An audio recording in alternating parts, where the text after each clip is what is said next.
sasvim realno.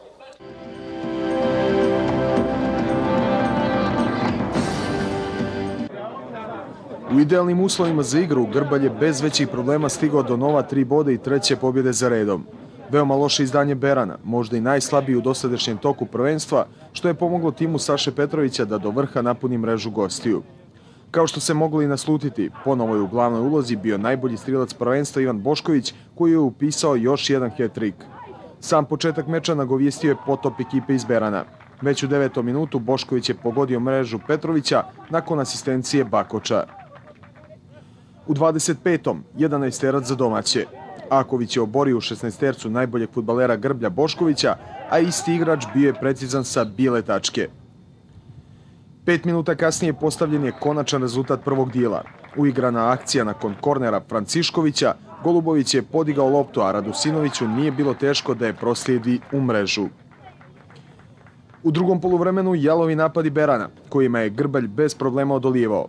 Vukićević je na samom početku i direktnim udarcem iz kornera pokušao da iznenadi Kneževića. U 55. minutu šansa za Lelevića, ali dobra intervencija čuvara mreže tima iz Radanovića. 10 minuta kasnije 100% prilika za Grbalj, koju je propustio da realizuje Mladenović. U 80. minutu najljepši potez na meču i fantastičan pogodak Franciškovića nakon što mu je Mladenović odložio loptu. Na isteku 90. Lalević je bio u prilici da podstigne počasni pogodak za Berane, ali napadač gostiju bio je neprecizan. U sudijskoj nadoknadi postavljen je konačan rezultat. Strilac Bošković nakon duplog pasa sa Nikezićem. 3. gol na meču, a ukupno 21. u prvenstvu za sjajnog ofanzivca Grbljana. Mi imamo kadrovskih problema, utakmica subota, sreda, subota, ovaj igrački kadar ne može da trpi, ali jedan stidan poraz, 5-0, najveći u mojoj karijeri, neprijatan. Mi ćemo pokušati ovih 7 dana da se konsolidujemo, pokušamo da popravimo nivo igre, taktičko razmišljanje je dosta slabo, nadam se opstanku. Ja sam to i predvidio da ćemo igrati iz utakmice u utakmicu bolje. Mi smo u pripremnom periodu imali problema sa nekim od glavnih igrača koji su išli na probe, koji su razmišljali o transferima, ali sad polako to sve dolazi na svoje i mi ćemo ponovo se vraćamo onoj staroj igri.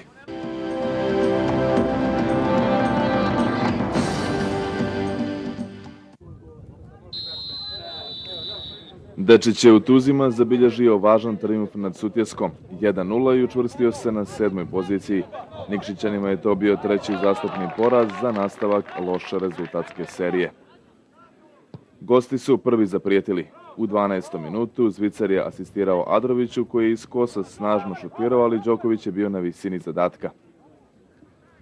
Nakon početne inicijative gostiju, Dečić je zaigrao nešto angažovanije. U 23. minutu sporna situacija u 16-tercu Sutjeske.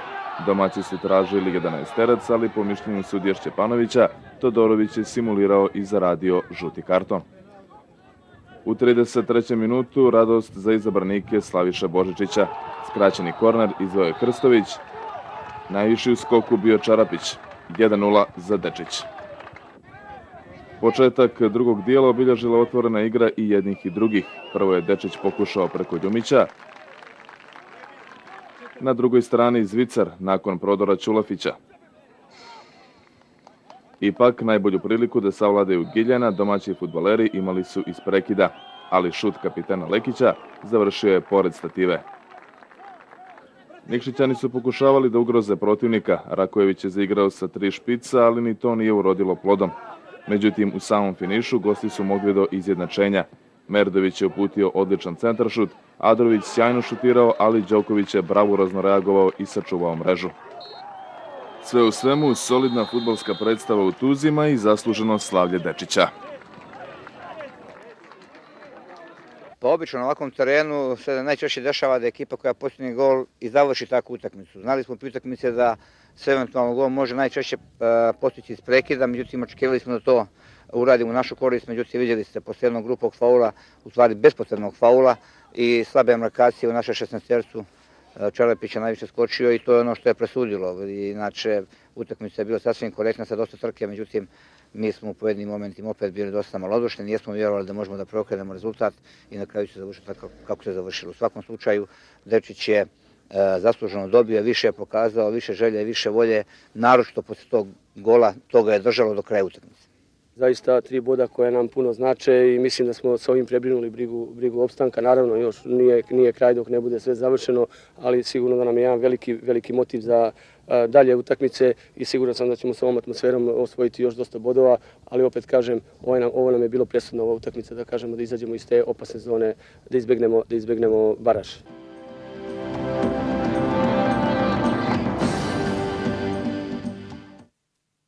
Sreća je bila uz fudbalere Lovćina. Tragičar utakmice na Cetinju bio je golman Petrovca Dejan Mustur.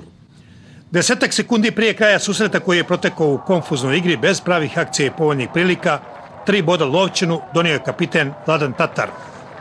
Poslije centaršuta Perutovića golman Mustur je nespretno intervenisao, tom prilikom zasmetalo mu i sunce, a Tataru nije bilo teško da pogodi mrežu. 1:0, njegov prvi gol u ovom prvenstvu.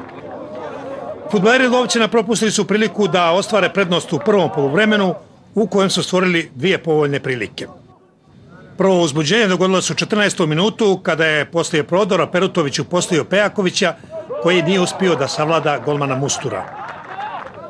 U 21. minutu Tatar je izveo slobodan udarac, u gužvi se najbolje snašao Perutović, ali nije bio precizan. Poslije akcije Radovića i Lopičića, Milić je pao u 16-tercu domaćih, tako da nije uspio da prihvati loptu, a nije bilo ni 11-terca. Igrao se 45. minut.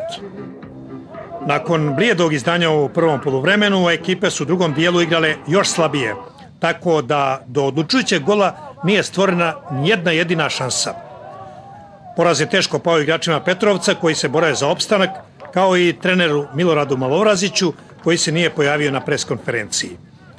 Trener domaćih Branislav Milačić vjeruje da je njegovu ekipu danas Bog pogledao. Svako mora biti zadovoljan kad se ovako pobijedi. U prvom polu smo igrali sasvim dobro i imali dosta ovako lijepih akcija i izglednih prilika. Naravno, ja to kažem sa aspekta ove ekipe, strpljivo. Nismo dozvolili protivniku da napravi nijednu šansu. Mi smo, kažem, imali dobrih situacija, ajde da ne kažem 100% šansi, ali situacija. Tako se završilo u drugom poluvremenu, to je sve bilo malo teže, malo kilavije, ali opet taktički dobro. Nijednu šansu Petrovac nije napravio tokom čitave utakmice i on danas je Bog pogledao. Naravno, zadovoljan sam, žao mi je Petrovcu, želim mu da se ispravlja, ali u svakom slučaju mi idemo dalje. Na listi strilaca vodi Ivan Bošković sa 21 pogodkom, 18 upisao Ivan Vuković, Ranđelović 12, Korać 11, Gluščević i Milić po 10. U narednom 26. kolu igraće Rudar Mogren, Budućnost Zeta, Kom Sutjeska, Berane Dečić, Petrovac Grbalj i Mornar Lovćin. Na drugoligaškim fudbalskim terenima sjutra se igraju utakmice 24. kola. Mladost Crvena Stina, Bratstvo Gusinje, Bar Ibar, Zabilo Otrant, Bokelj Jezero i Jedinstvo Čelik. Pionirska fudbalska reprezentacija na startu memorijalnog turnira u italijanskom gradiću Pordenoneu zabilježila 2 pobjede. U prvom meču savladana ekipa lokalnog kluba Futuro Giovanni 4-1, u drugom Donaleta 2-1. U sutrašnjoj utakmici sa Udinezom Sokolićima je potreban bod da bi sačuvali lidersku poziciju i nastavili takmičenje sa pobjedom